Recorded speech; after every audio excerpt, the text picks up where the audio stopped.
Troisièmement, énergie mécanique.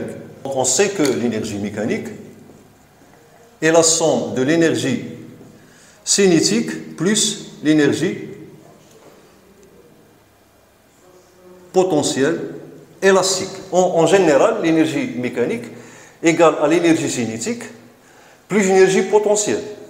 Alors on choisit EP.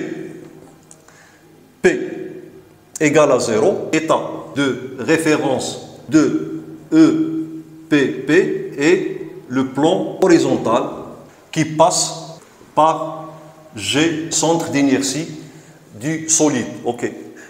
Et en même temps, donc, pour avoir une forme simple d'énergie potentielle élastique, donc la constante liée à l'énergie potentielle élastique, on va choisir l'état de référence et le plan vertical qui passe par le centre d'inertie G. Pour trouver l'expression de l'énergie mécanique, je dois exprimer l'énergie cinétique et l'énergie potentielle. Alors commençons par exprimer l'énergie potentielle. OK. Donc EP, E égale à 1 demi K X au carré. Alors ici, C égale à 0. Et l'énergie cinétique, EC, égale à 1 demi M fois la vitesse au carré, ça veut dire X point au carré. Donc ici, je vais montrer que l'énergie mécanique est constante de deux façons. OK. Alors si l'énergie mécanique est constante au cours du temps, ça veut dire que sa dérivée est égale à 0. Alors commençons par exprimer la dérivée de l'énergie mécanique au cours du temps. Donc, la dérivée de l'énergie mécanique par rapport au temps, donc égale. Alors ici, tout d'abord, je vais exprimer EM égale à 1 demi M x point au carré plus 1 demi K x au carré. Donc égale à la dérivée par rapport au temps de M x point au carré plus, donc ici c'est 2 divisé par 2, plus K x au carré divisé par 2. OK. Donc ça va donner, donc égal. Donc d sur dt de m sur 2, donc m sur 2 est constante. Il me reste d sur dt x point au carré. Et ça va donner 2x point x2 point.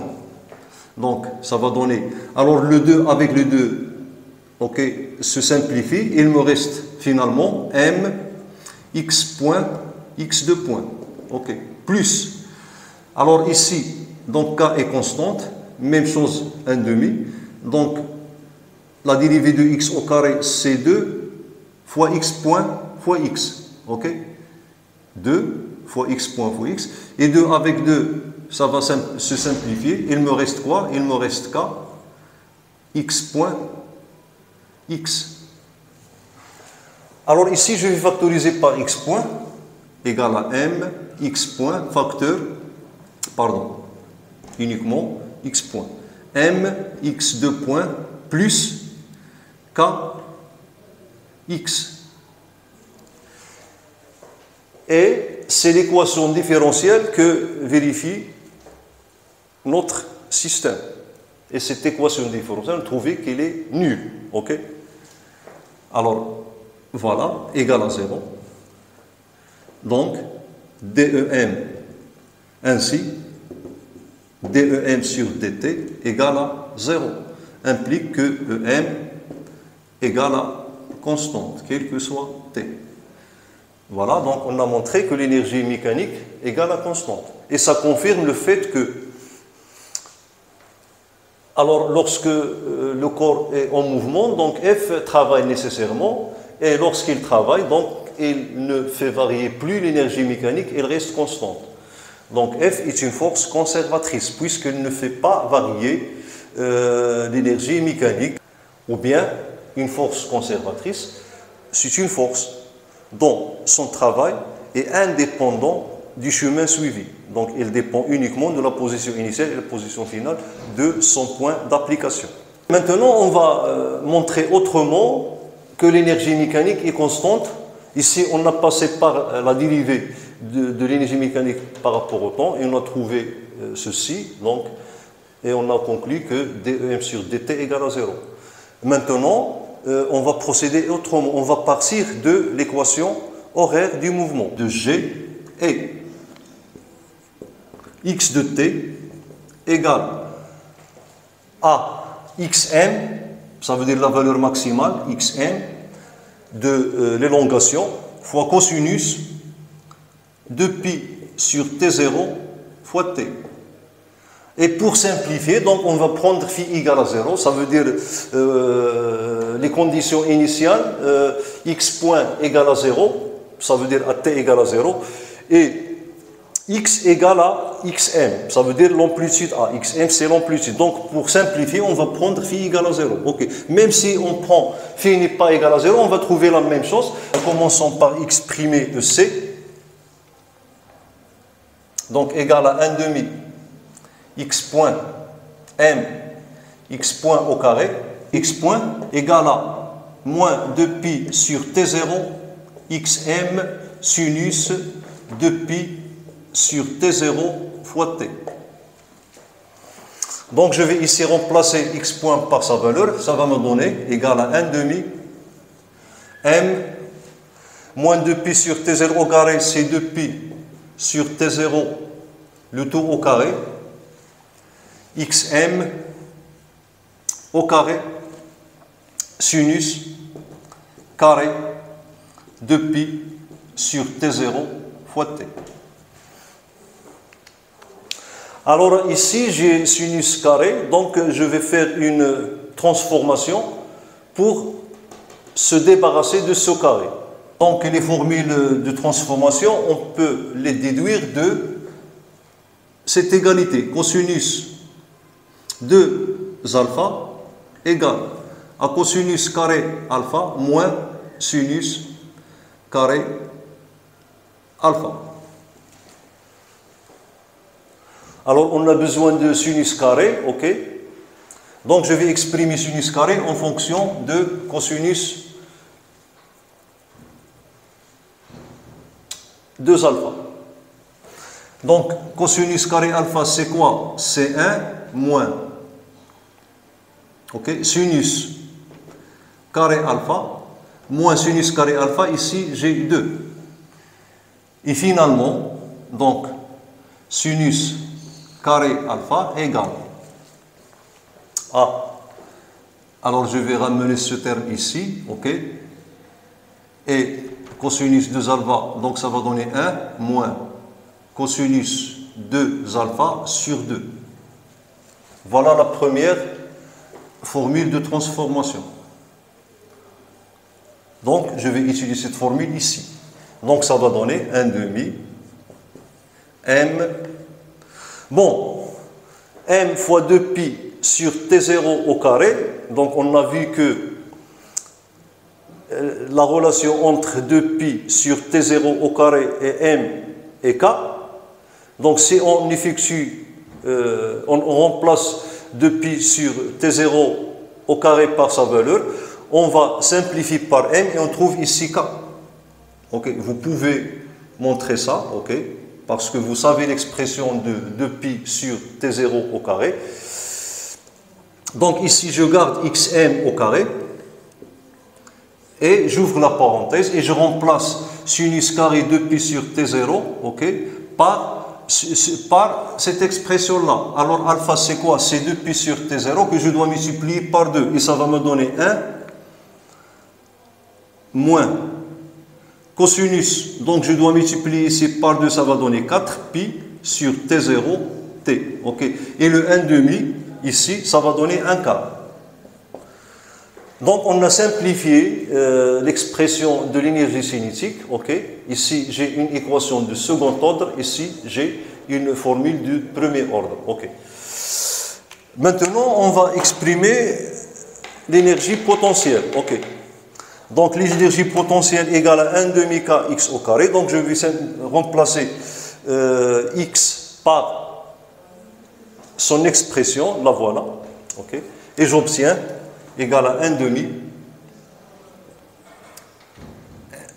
K, x au carré, c'est xm au carré, facteur de cosinus au carré de 2pi sur t, pardon, cosinus au carré de 2pi sur t0 fois t. Donc ici, je vais faire une autre transformation pour exprimer cosinus carré alpha en fonction de cosinus de 2 alpha. Alors, donc je vais ici laisser cosinus carré alpha. Je pars de cosinus 2 alpha égale. Alors, cosinus carré alpha moins. Alors, sinus carré alpha, c'est 1 moins cosinus carré alpha. Donc, ça va donner plus cosinus carré alpha. Et j'obtiens égal à 2 cosinus carré alpha moins 1. OK? Et ça va donner, donc je cherche cos carré alpha, donc égal. Donc le moins 1, lorsque je le déplace ici, ça va donner plus 1. Et j'obtiens 1 plus cosinus 2 alpha sur 2. Deuxième formule de transformation. Ok? Donc ici, je vais remplacer cosinus carré alpha par cette expression. Alors le 2 ici, ça va donner ici 4, donc égal à 1 sur 4 fois k, xm au carré. Donc cosinus carré, c'est 1 plus cosinus 2 fois 2pi sur t0, ça veut dire 4 pi sur t0 fois t. Donc l'énergie mécanique, Em, égale à EC plus EPE. Alors Em égale. Alors EC, c'est 1 quart kxm au carré. Voilà. 1 quart kxm au carré. Donc je factorise par ce facteur. 1 quart. Il me reste quoi? Il me reste donc EC 1 moins cosinus 4pi sur T0 fois T plus 1 plus cosinus 4pi sur T0 fois T. Donc moins cosinus plus cosinus, ça donne 0. Alors 1 plus 1 égale à 2. OK? Et 2 divisé par 1 quart, ça va, ici je trouve 1 demi. Voilà l'expression de l'énergie mécanique. Et on voit que toutes ces valeurs sont indépendantes du temps, donc égales à une constante. OK? Et ici, on a déterminé même la valeur de Em. Alors donc, comment on interprète physiquement ce résultat? Le fait que l'énergie mécanique reste constante même si la force de rappel travaille, tout simplement, au cours du mouvement, le travail de la force de rappel convertit l'énergie cinétique en énergie potentielle et inversement. Et ça, on va le voir sur une représentation graphique. Donc, je vais représenter graphiquement les trois énergies, l'énergie potentielle, l'énergie cinétique et l'énergie mécanique dans le même repère. Okay? Donc, voilà notre repère. T, ici. Okay? Donc, je vais représenter l'énergie potentielle par le marqueur vert. Alors ici, vous voyez que la période de l'énergie, donc c'est une fonction périodique mais pas alternative. Okay. Donc la période c'est T0 sur 2. Okay. Okay. T0 sur 2. Alors voilà ici T0 sur 2. C'est la période. Okay. Ici c'est T0 sur 4. Alors donc voilà l'énergie potentielle. Donc lorsque T égale à 0, okay, donc on trouve que EP égale à 1 quart fois K xm au carré. Ok?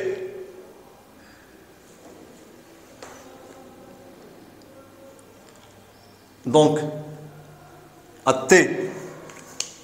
Donc elle va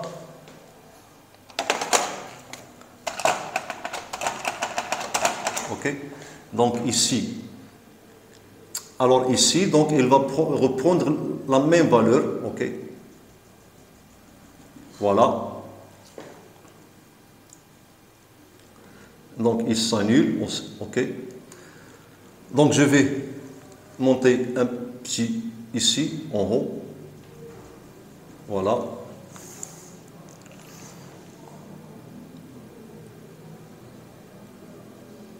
Donc ici j'ai un quart, je vais écrire avec le noir, ici un demi,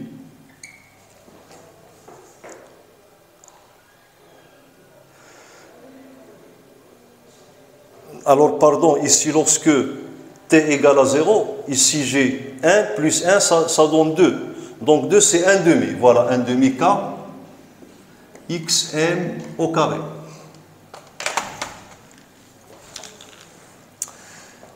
Alors ici donc en demi-période, il s'annule. Voilà.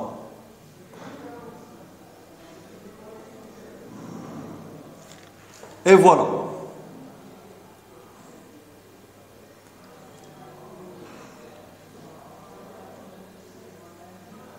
Pardon.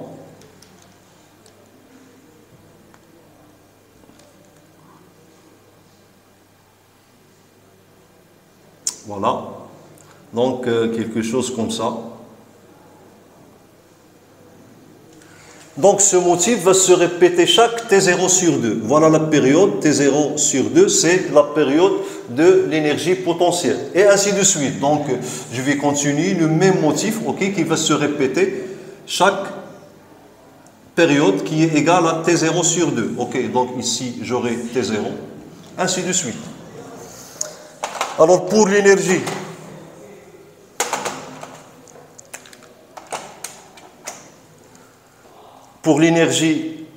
cinétique, ok, lorsque T égale à 0, donc ici, j'aurai 1, donc l'énergie cinétique est nulle. Et j'aurai cette allure de la courbe, ok. Voilà, ici, il va prendre sa valeur maximale, ok. Voilà. Voilà. Et voilà. Ainsi de suite, ok. Donc ici, voilà.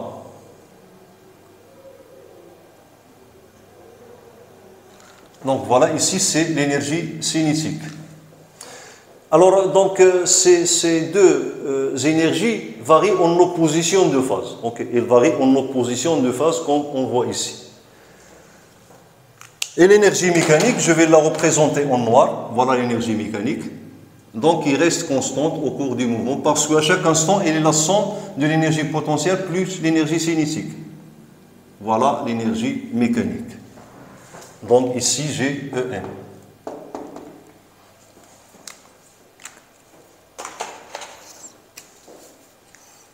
Donc on peut représenter ces trois énergies dans un repère indépendant du temps, okay, en fonction de x. Alors ici c'est représentation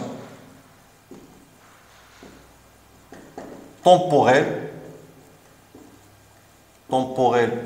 ok, des énergies. Ici, représentation spatiale. Représentation spatiale des énergies.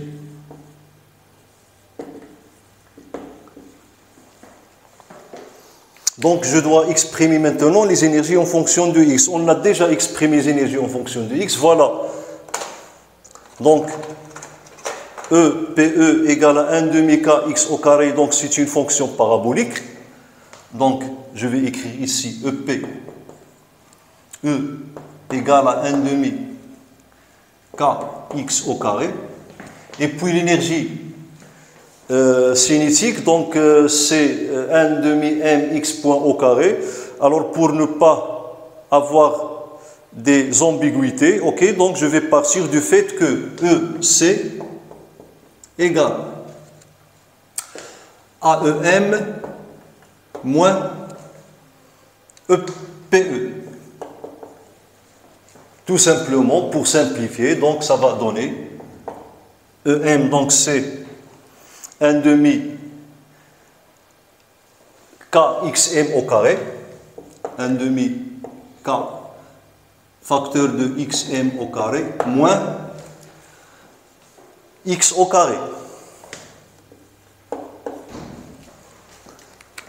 Et là, donc, je peux représenter mes énergies dans un repère spatial.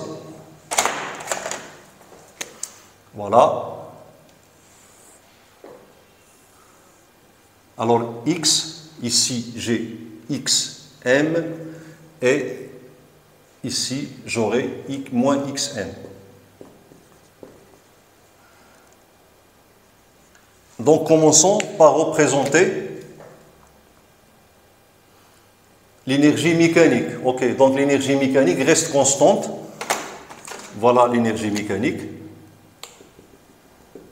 Alors, notre solide aussi entre les deux positions qui ont ces abscisses. Voilà. Alors ici, j'ai l'énergie. Voilà, EM. Alors ici, c'est 1 demi KXM au carré. 1 demi KXM au carré. Bon, je veux représenter envers l'énergie potentielle élastique. Donc l'énergie potentielle élastique, c'est 1 demi kx au carré. Donc lorsque x égale à 0, donc GEPE égale à 0. Et en xm, donc 1 sur kxm au carré. Donc l'énergie potentielle prend la valeur maximale lorsque x égale à xm. Et puisque c'est une fonction parabolique, donc elle aura cette allure. Voilà. C'est une fonction parabolique. Voilà. Bon.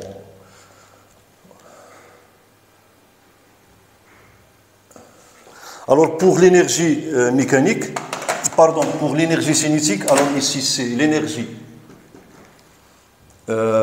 l'énergie potentielle élastique. Et pour l'énergie cinétique, donc je vais la représenter en rouge, donc EC, ok. Donc c'est, ok, ça veut dire que lorsque x égale à xm, donc l'énergie cinétique égale à 0, parce que lorsque x prend la valeur xm, le solide, sa vitesse s'annule pour changer de sens, ok. Alors ici 0, ok. Et lorsque x égale à 0, et là, la valeur maximale c'est 1 demi kxm au carré, donc voilà, et j'aurai cette allure-là, ok. Voilà. Alors, je n'ai pas représenté minutieusement ces deux paraboles, mais ici, donc voilà, cette distance doit être égale à cette distance. Moi, peut-être que j'ai pris cette distance plus grande que celle-là. Mais ce sont des paraboles, vous savez représenter des paraboles. Alors, c'est tout pour étude énergétique du pendule élastique. Alors, je rappelle que cette étude, on l'a fait en négligeant les frottements.